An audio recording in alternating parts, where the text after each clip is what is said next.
They called him Gray Jack, a man with no voice, no home, and no past, at least none anyone could prove.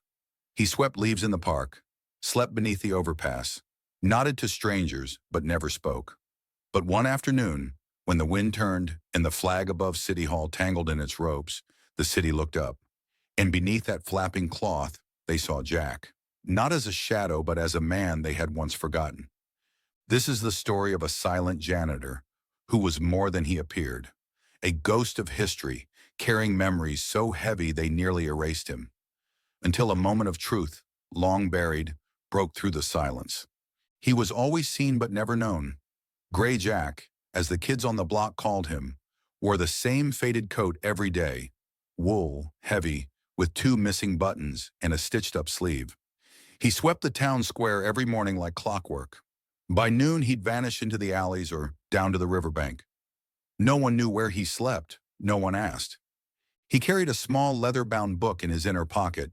People assumed it was a Bible or maybe a notebook. He never let it leave his coat. Teenagers joked about him. Adults pitied him. Only the dogs liked him, and he them. He fed them scraps and spoke to them softly, though no one else ever heard his voice. He moved like a man who had once stood tall, but no longer expected to be seen. Every movement was intentional, cautious, as if any sudden shift might awaken a memory better left dormant. One spring morning, a boy named Theo dropped his baseball glove near Jack while walking to school. As Theo bent to pick it up, he glanced at Jack's hands. They were scarred, deep, old marks along the knuckles and palms, hands that had held tools, perhaps weapons, and never stopped shaking since. Theo stared too long, and Jack gently turned away. Not in anger, in habit. Theo would remember those hands later, when they lifted a flag, when they stopped shaking, when they meant something. No one knew that every corner Jack swept, every bench he wiped down, was a way to map the streets of a city he'd once fought to protect. The park paths were more than routes. They were markers for memory. April 9th began with an unusual gust. The old flag above City Hall flapped violently, catching on its pole.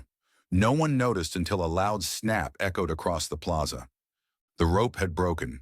The flag dangled sideways, tangled, half-mast. Symbolic, confusing. Some took photos, others ignored it, but not Jack. He dropped his broom, walked deliberately toward the pole. With no ladder, he climbed the base, painfully, one step at a time. He pulled from his pocket a pocket knife, old military issue. He began cutting the flag free with careful precision. Police arrived, thinking he was a vandal. "Get down from there," one shouted. Jack didn't answer. Instead, as he released the final knot, the flag fell into his arms. He folded it slowly, perfectly. A triangle, just like they teach you. The officer paused. Something about the fold, the precision, it was familiar. They didn't arrest him.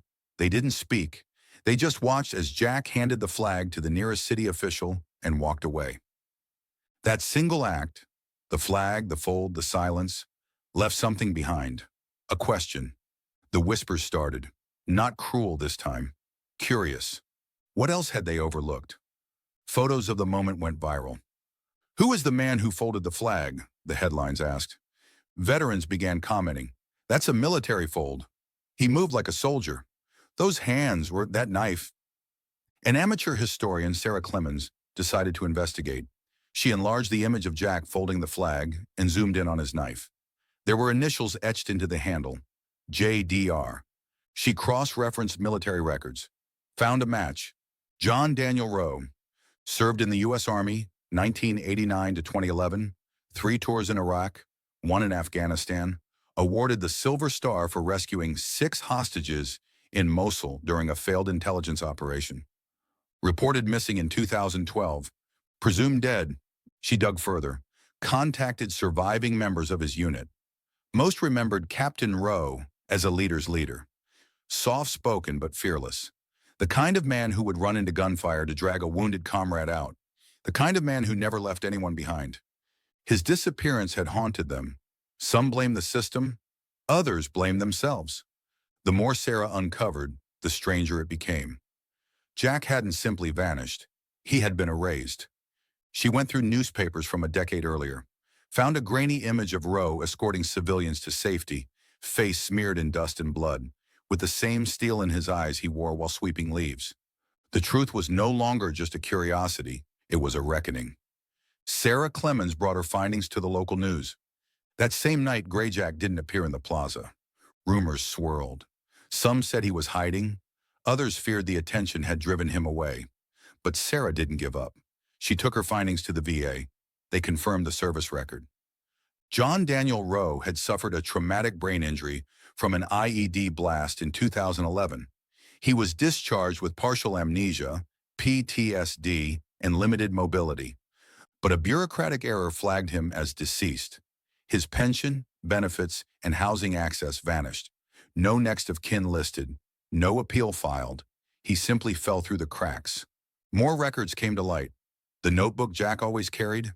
It was filled with names, coordinates, mission logs written in shorthand, memory triggers he'd created for himself, like a breadcrumb trail through the fog of his own mind.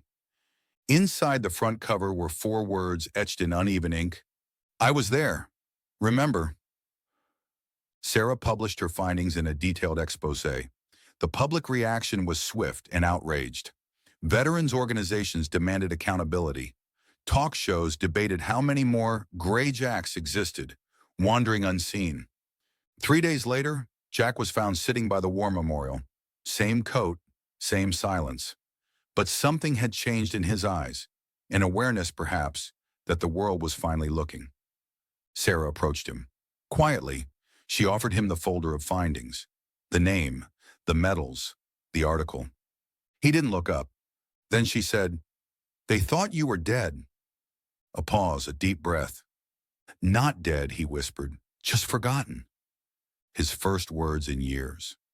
She sat beside him for over an hour. He didn't speak again, but he didn't leave. And when she rose to go, he handed her the notebook. "Help them remember," he said. The story erupted nationwide. Soldier found alive after 10 years on the streets. Donations poured in. The VA offered emergency reinstatement. He was given a place to live, a team of trauma specialists, therapy. He took none of it right away. He needed time. But he accepted one thing, a folded flag returned to him by the same city that once watched him sweep its streets. But bureaucracy, like wounds, heals slowly. Despite the public sympathy, a judge had to review his legal status. A hearing was scheduled to formally declare him alive and reinstate his identity. The courtroom was packed. Reporters, veterans, citizens who once passed him on the street now sat in silence, watching. Jack, John, wore a donated suit, still kept the old coat on his lap. The judge, a woman named Evelyn Bryant, had once served as a military legal advisor. She looked over the records and paused. "I remember this name," she said aloud. "Captain Rowe, the man who held the bridge at Al-Saklawiya." The room hushed. A parade of testimonies followed. Soldiers, doctors, Sarah, even Theo, the boy with the glove, now 12, stood to speak. "He helped me once," Theo said, voice trembling. "But he didn't just help me. He kept showing up, every day, for a city that forgot his name." When the judge finally spoke, her voice broke. "Let it be recorded in full.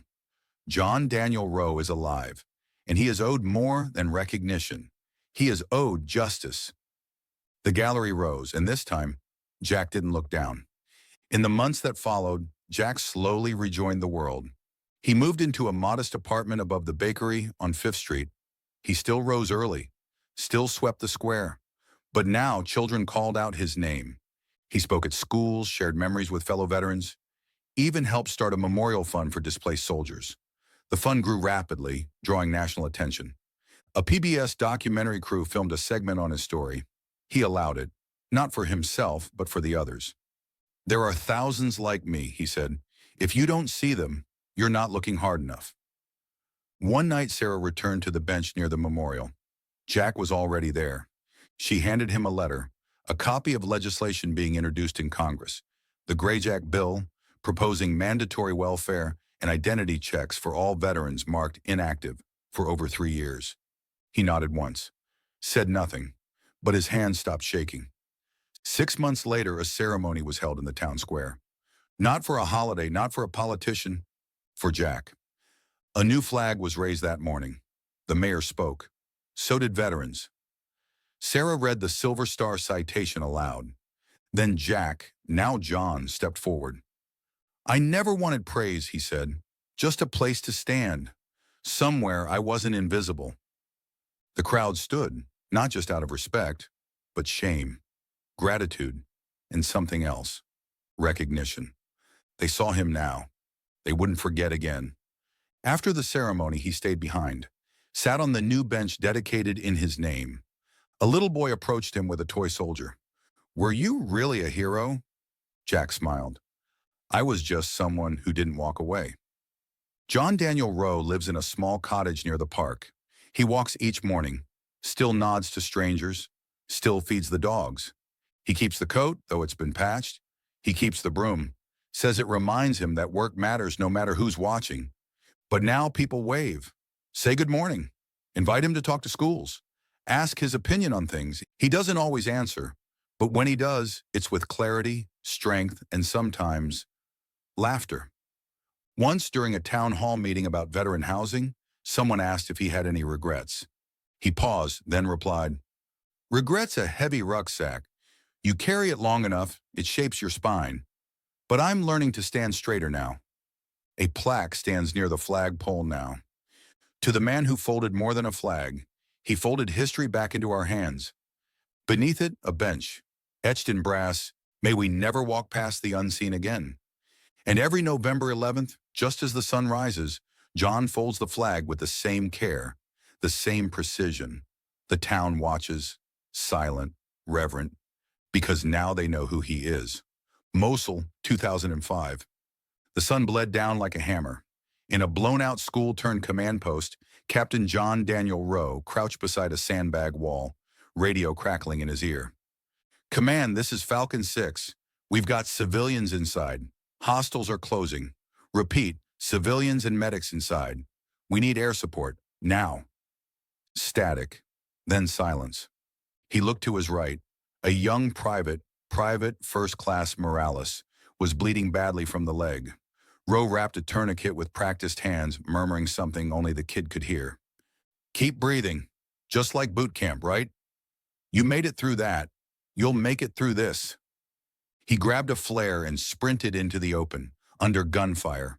No cover. A red streak of smoke burst upward. 5 minutes later, the Apache arrived. But by then, Rowe had carried 2 children, 1 injured interpreter, and Morales across 300 meters of hostile terrain. That night, his men called him the Ghost, because no one understood how he was still alive.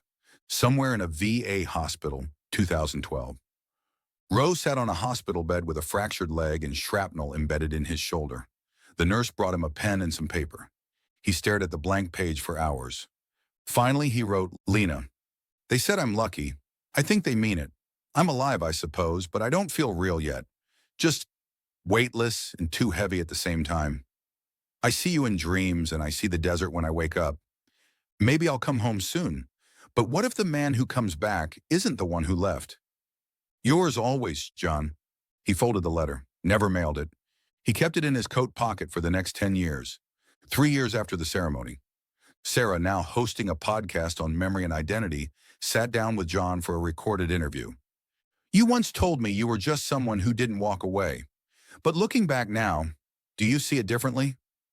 John smiled, rubbed the patched sleeve of his coat. I think I was afraid, not of dying, but of being remembered wrong, or not at all. Sarah leaned forward. Do you still feel invisible? He looked at the camera, eyes clear. Not anymore. I walk these streets and people nod. Kids wave. Even the silence feels different. It's not empty. It listens. A pause. And maybe that's the real homecoming. Included in the PBS documentary was a historian's insight. John Rowe's story isn't rare because of what happened to him. It's rare because it was noticed. The U.S. military has thousands of personnel who quietly vanish into civilian shadows. Bureaucracy forgets, trauma silences, and sometimes the world just looks away. He gestured toward a montage of images, folded flags, empty VA lobbies, city benches with threadbare coats. But one man folding a flag the right way, at the right moment, forced an entire city to look again. That's legacy. Inspired by Jack's story, cities across the country began installing special benches near parks, memorials, and transit stations, each one engraved with the words, "To those we walked past, we see you now." Underneath, a hotline, a QR code, a name, the Rowe Network. And sometimes, if you sit long enough on one of those benches, someone will join you. A quiet soul in an old coat, and you'll realize they're not just passing time, they're remembering for all of us.